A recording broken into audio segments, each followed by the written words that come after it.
Okay, welcome to today's session on pressure measurement, and this is the last unit of industrial instrumentation. So the first topic in your pressure measurement is the units of pressure. The pressure is usually defined as the amount of force that is applied to the certain area. Pressure is a physical quantity and mostly expressed as a formula with P is equal to F by A, where F and A are the force per area perpendicular to the surface. The unit of pressure, by first learning about the SI system, which is the International System of Units, derived from the metric system. The SI system, also elaborately known as the International System of Units, has been mainly adopted from French System International. This is a modern version of the metric system and it is popularly used when measuring physical quantities. This system is also basically built upon the 7 base units, which are meter, kilogram, ampere, Kelvin, second, candela and mole. So what is the SI unit of pressure? SI unit of pressure is Pascal, which is represented by PA, which is equal to 1 Newton per square meter, that is Nm per m square, or kilogram meter second square. Interestingly, this name was given in 1971. Before that, pressure in SI was measured in Newton per square meter. The Pascal formula is given by P is equal to N by m square, which is equal to kg divided by m into s square.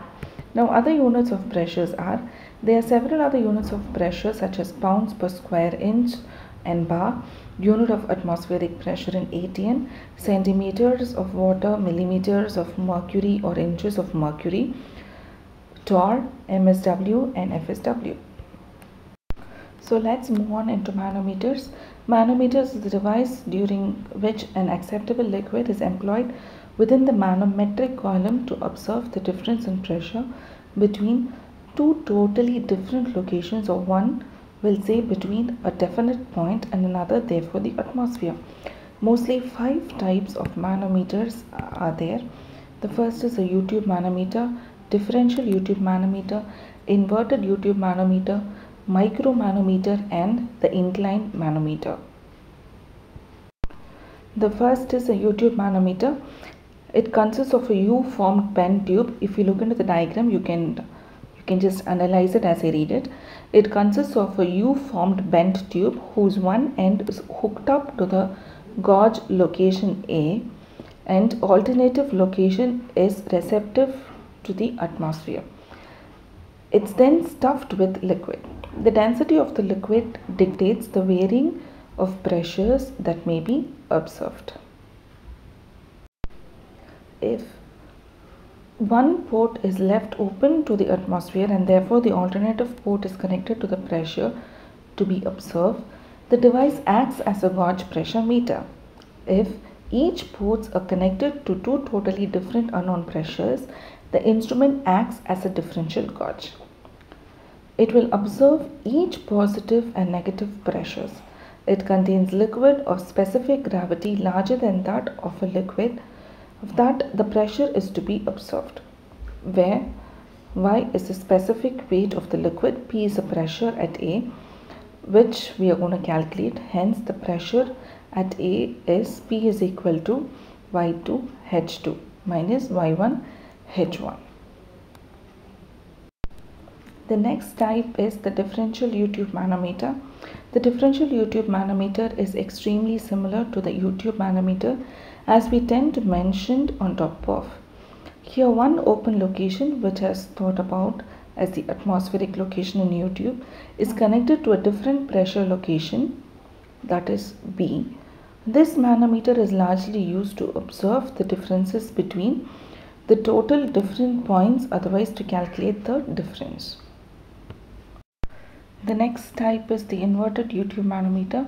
The inverted U-tube manometer is employed for the measuring of tiny pressure differences in liquids. It consists of associated inverted U-tube containing a lightweight liquid.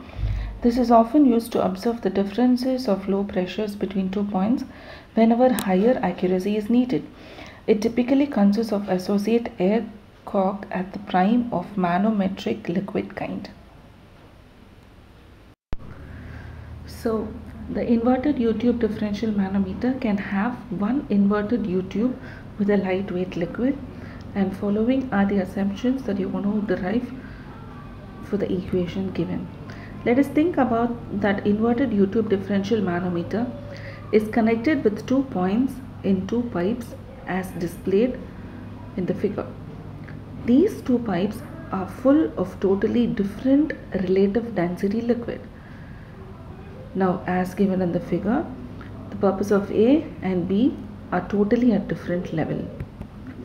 Now, the pressure distinctions are often calculated from the below mentioned equation, where PA minus rho 1 GH1 minus PMG of H2 minus H1 is equal to PP minus P2 GH2. If you see the above diagram, the notations are given in the diagram, you can follow it.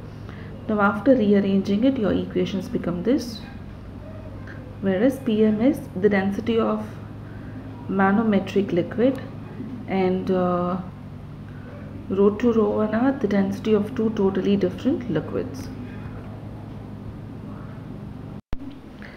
Now the next type is micromanometer. The micromanometer could be a special kind of liquid called manometers that is predicted on the principle of inclined tube manometer. It is used for measuring very tiny variations of pressure or terribly low pressure variations. Now this diagram tells you how a micromanometer is going to look, and in this let us say that small a is supposed to be the area of the tube, capital A is area of the reservoir, H3 is falling liquid level reservoir, H2 is rise of liquid within the tube. By conversion of mass, we tend to get A into H3, which is equal to small a into H2. Now equating the pressure heads at datum, we tend to get P1 is equal to PM minus P1 into GH3 plus GH2 minus P1 into GH1. Now you can also have the previous ammeter as your reference. Yes, the last type is the inclined manometer. Inclined manometer is employed for measuring tiny pressures and is more accurate than the vertical tube kind manometer because of the inclination, the gap affected by the liquid and manometer. This is a lot associated and could be slightly curved tube with liquid within, which is usually a kind of oil mixture. On the tube's middle portion are the graduations.